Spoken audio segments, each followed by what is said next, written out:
Alright, so here's a question that we get asked a lot, and that is how to change the default stroke color in the stroke layer style.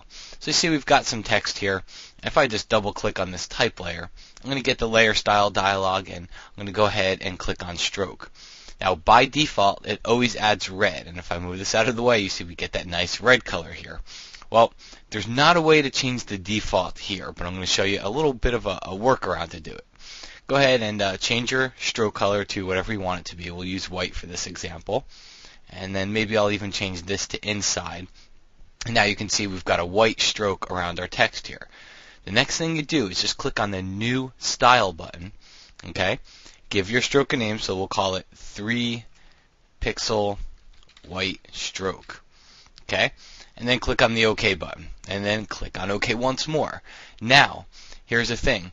If I go back into my stroke layer styles, well, it's going to be white, but let's say I want to add it to another layer or some other text somewhere, it's always going to default back to red. So what I can do is go into my styles palette here, and you'll see at the very end of the styles palette, here's the one that I just saved. It's called 3-pixel white stroke.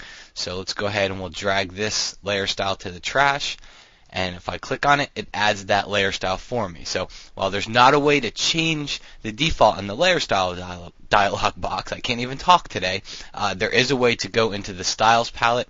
It's right under the window menu, and then you can go in there and actually add that style later on. Now do me a favor, go over and check out layersmagazine.com.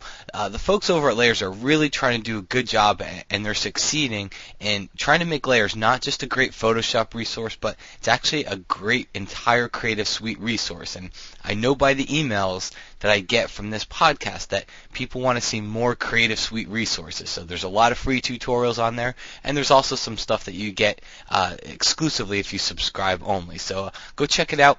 It's over at layersmagazine.com, and you can see there's a learning center, some free tutorials right in the middle area there.